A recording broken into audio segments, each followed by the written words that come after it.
Narayan Hari. Hello students. Students, in today's class we are going to discuss a very interesting topic and a very debatable topic also among the different scholars.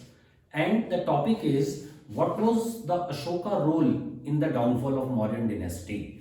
Maurya वंश के पतन में, in the downfall of the Mauryan dynasty, whether there was the role of Ashoka or not. Ashok responsible था Maurya dynasty के downfall के लिए या नहीं, इस क्वेश्चन को आज हम लोग डिस्कस करने जा रहे हैं. तो इसमें हम as a debate, in the form of a debate we will discuss this question. And there are two schools, दो स्कूल्स हैं और उसमें अलग अलग स्कॉलर्स हैं.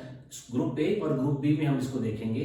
और कुछ स्कॉलर्स मानते हैं कि yes, it was the responsibility, it was the Pacific policy of Ashoka which Ashoka followed after the Kalinga war, which was responsible for the downfall of the Mauryas. Kalinga के बाद अशोक ने जो नया धर्म बनाया और Ashoka become a non violent, Ashoka बिल्कुल अहिंसक हो गया था. तो that is why it was a cause for the downfall of the Mauryas. Different scholars हैं जैसे doctor Roy Chaudhary, doctor Bhandarkar, doctor R C. Majumdar, doctor R D. Banerjee, ये ग्रुप ऑफ स्कॉलर्स जो है इनका ये मानना है कि अशोका की जो पैसिफिक पॉलिसी थी, अशोका जब नॉन वायलेंट अशोका ने रूल किया है, तो वो नॉन वायलेंस अशोक का एक कॉज था मौर्यास के डाउनफॉल का.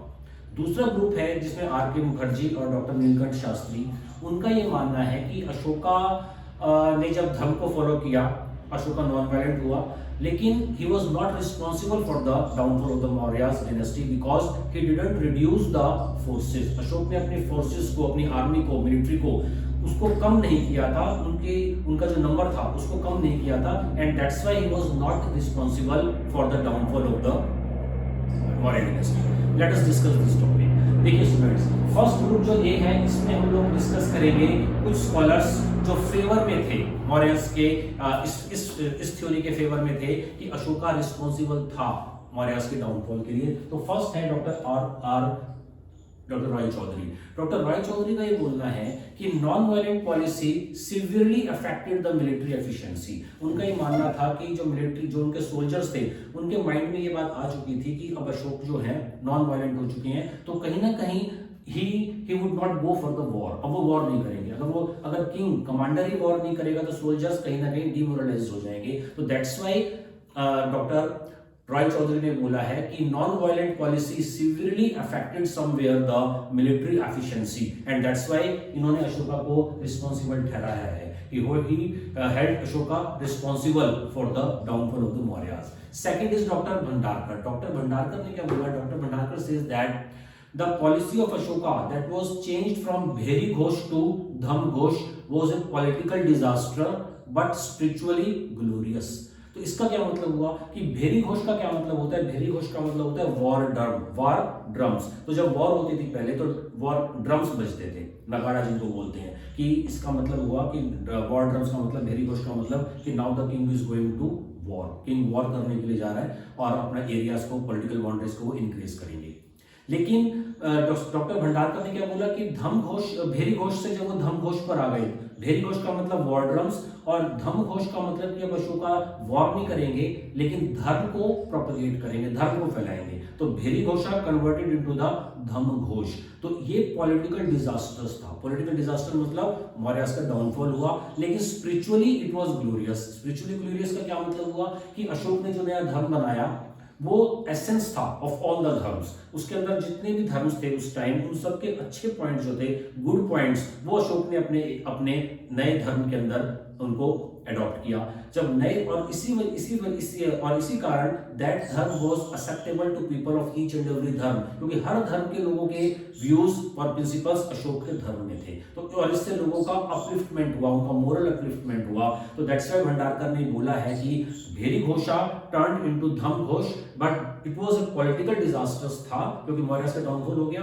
बट स्पिरिचुअली अशोका के जो पीपल थे वो बहुत राइज कर गए, स्पिरिचुअली उन लोगों का अपलिफ्टमेंट हुआ है.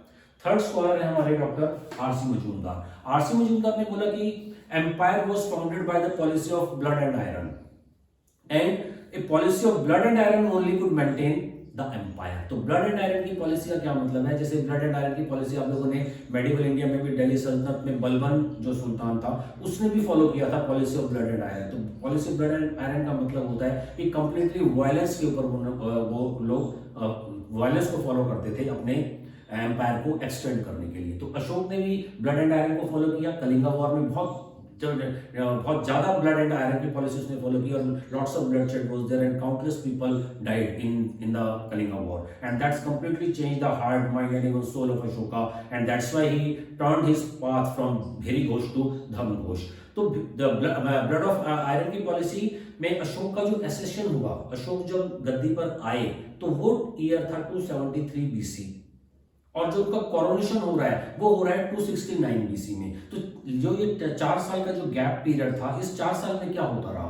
तो दिव्यदान और महावंशा जो इंपॉर्टेंट बुद्धिस्ट लिटरेचर है उसमें बोला गया है कि Ashoka killed his 99 brothers in order to get the throne को, गद्दी को अचीव करने के लिए, प्राप्त करने के लिए अशोक ने 99 ब्रदर्स का मर्डर किया and that's why he was called as Chand Ashok also. उसको चंडाल भी बोला गया, he got the title of Chand Ashok. तो आरसी मजूमदार ने क्या बोला? आरसी मजूमदार ने ये थ्योरी दी कि empire was founded by the policy of blood and iron. तो इतनी वॉर करने के बाद, 99 ब्रदर्स को किल करने के बाद अशोक ने को गद्दी प्राप्त हुई थी। तो अब वो सिंहासन, वो राज्य जो उसको इतने नरसंहार और इतनी वायलेंस के बाद मिला था, तो वो वायलेंस से ही कंटिन्यू और मेंटेन हो सकता था। लेकिन बाद में अशोक ने क्या किया? बाद में अशोक ने वायलेंस को छोड़ दिया और नॉन वायलेंट पॉलिसी को फॉलो किया। तो जो शासन, जो एम्पायर जिसकी बुनियाद वायलेंस पर रखी थी, नॉन वायलेंस से वो खत्म हो जाएगा, ये मानना था डॉक्टर आरसी मजूमदार का। तो that is why RC Majumdar ने भी अशोक को कहीं ना कहीं रिस्पॉन्सिबल ठहराया है मौर्यस के डाउनफॉल के लिए। नेक्स्ट स्कॉलर है डॉक्टर आर डी बनर्जी। उन्होंने बोला कि when he left the policy of Bheri Ghosha and followed the policy of Dham Ghosha, that was the beginning of their downfall। इन्होंने क्लियरली बोल दिया है डॉक्टर आर डी बनर्जी ने। तो आर डी बनर्जी ने बोल दिया कि जब अशोक ने अपनी पॉलिसी, भेरी घोष की पॉलिसी को छोड़ा और धम घोष की पॉलिसी को फॉलो किया, तो जैसे ही उन्होंने भेरी घोष की पॉलिसी, मतलब वॉर की पॉलिसी, एक्सपेंशन की पॉलिसी को छोड़ा और धम घोष को अपनाया, तभी से उनका डाउनफॉल शुरू हो गया था। तो ये हमने देखा कि ये 4 स्कॉलर्स हैं, ये फेवर करते हैं इस थ्योरी का, इस बात का कि Ashoka was somewhere responsible for the downfall of the Mauryan dynasty. Now we are going to discuss the other school of scholar, that is the B group. उसमें हम डॉक्टर आर के मुखर्जी और डॉक्टर नीलकंठ शास्त्री को फॉलो करेंगे। और इन दोनों ही स्कॉलर्स का ये मानना है कि Ashoka was not responsible for the downfall of the Mauryas, weather he followed the policy of non violence. तो उनका क्या बोलना है कि उन्होंने ये क्यों बोला कि अशोका वाज नॉट रिस्पांसिबल? क्योंकि अशोका ने, because Ashoka didn't reduce the army strength, army जो थी वो इंटैक्ट वैसी ही रही, and hence non violence was not responsible for their downfall. And यही व्यू हमें दिया है डॉक्टर नीलकंठ शास्त्री ने भी। तो नीलकंठ शास्त्री और डॉक्टर आर के मुखर्जी, इन दोनों का क्या बोलना है? इन्होंने भी बहुत स्ट्रॉन्ग व्यू दिए हैं। इनके तो स्ट्रॉन्ग व्यूज थे ही, अभी हम लोगों ने डिस्कस कर लिया। इन चारों स्कॉलर्स का मानना है कि अशोका रिस्पांसिबल था अपनी मौर्यस के डाउनफॉल के लिए। तो इनके चारों व्यूज जो थे वो स्ट्रॉन्ग व्यूज इन्होंने दिए हैं, जो भी आप लोगों ने सुने। इन दोनों स्कॉलर्स ने भी स्ट्रॉन्ग व्यूज दिए हैं। अब और दोनों स्कूल्स ने इन्होंने रिफ्यूट किया है और इन्होंने एक्सेप्ट किया है कि Ashoka was responsible for the downfall. तो इन स्कॉलर्स का क्या मानना है, आर के मुखर्जी और नीलकंठ शास्त्री का? उन्होंने ये बोला है कि अशोका ने अपनी वॉर, अशोका की जो आर्मी थी, जो फोर्सेस थी, जो मिलिट्री पावर थी, उसको रिड्यूस नहीं किया और वो एज इंटैक्ट रही, जो कलिंगा से पहले थी और कलिंगा के बाद भी। तो अगर अशोका की मंशा ये होती कि ये मुझे अब वॉर नहीं करनी है, तो अशोक अपनी आर्मी को कहीं ना कहीं उनका नंबर उसको डिक्रीज करते, लेकिन अशोक ने ऐसा नहीं किया। और उसके साथ साथ अशोक ने थ्रेटेंड भी किया है after the Kalinga. Ashoka violent policy छोड़ दी उन्होंने, definitely he became non violent, और उन्होंने नया धर्म फॉलो किया, महामात्रास को, रजुकास को अपॉइंट भी किया कि वो उसने धर्म को प्रोपेगेट करेंगे इन इंडिया में भी और आउटसाइड भी। तो अब अशोका ने, लेकिन उसके साथ साथ अशोक ने एक बहुत इंपॉर्टेंट थ्रेटेंड भी दिया है उन नेबर्स को जो अशोका के ऊपर अटैक कर सकते थे, जैसे कि पर्टिकुलरली उसमें गंधार और विदर्भ, महाराष्ट्र के अंदर, और कश्मीर, ऐसे जो गवर्नर्स थे, जो बॉर्डर गवर्नर्स थे, उनको अशोक ने बोला है, according to doctor Nilakanta Sastri and doctor R K Mukherjee, Ashoka threatened the neighbouring state those who wanted happiness. Ashok ने बोला कि जिनको सुख और जिनको खुशी चाहिए, and not sorrow. What Ashoka said? Those who wanted happiness and not sorrow from me मतलब अशोक से, must rule that empire of Priyadarshi.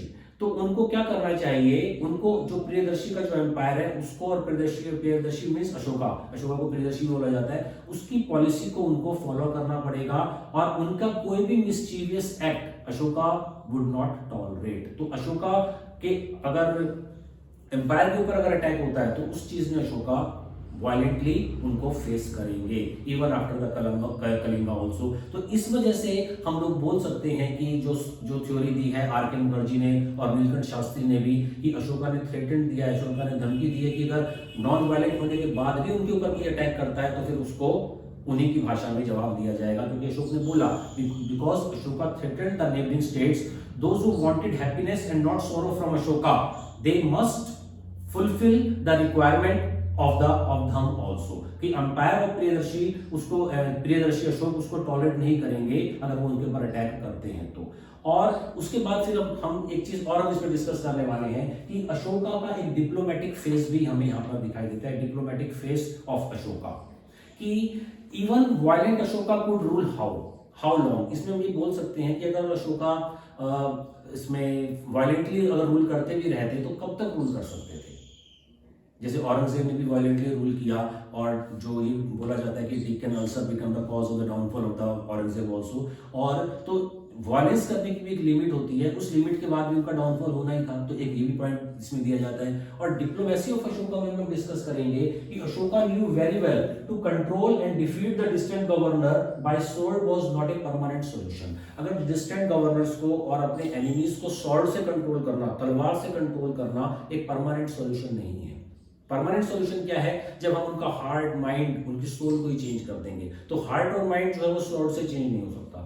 Heart और माइंड को चेंज करने के लिए हमें उनके हार्ट पर ही कहीं ना कहीं उनके हार्ट को कन्वर करना पड़ेगा, उनके हार्ट को जीतना पड़ेगा। और वो हार्ट हम कब जीत पाएंगे, when we will be able to win their heart by dhamma only. तो दैट्स व्हाई अशोका ने भेरी घोष को छोड़ा, क्योंकि अशोक को मालूम था कि वायलेंस से हम उनको एक लिमिट तक ही कंट्रोल कर सकते हैं। और जैसे ही, और उसके बाद वहां पर डिस्टेंस बहुत ज्यादा था, मगध से जो डिस्टेंट एरियाज थे उनका डिस्टेंस बहुत ज्यादा था, और ट्रांसपोर्ट एंड कम्युनिकेशन उस टाइम में ऐसा नहीं था कि अशोक बॉर्डर्स पर बार बार जाके उनको डिफीट करते और फिर बाद में मगध में आते। तो इस वजह से भी अशोक ने डिप्लोमेटिकली, एक पॉलिटिकली भी अशोक ने एक अच्छा स्टेप लिया कि उन्होंने धम को फॉलो किया। और जब उन्होंने धम को फॉलो किया तो उनका जो रिलीजन था that was acceptable to people of each and every caste, religion, वो किसी भी कास्ट और रिलीजन ग्रुप से बिलोंग करते हो, उनके जो गुड पॉइंट्स थे वो सबको अपील करते थे। तो इसीलिए सभी ने अशोक को फॉलो किया। एंड अशोका ने फॉलो बोला भी कि all my people are my children, तो जितने भी मेरे राज्य के लोग हैं वो मेरी संतान है। तो Ashoka follow the parental theory,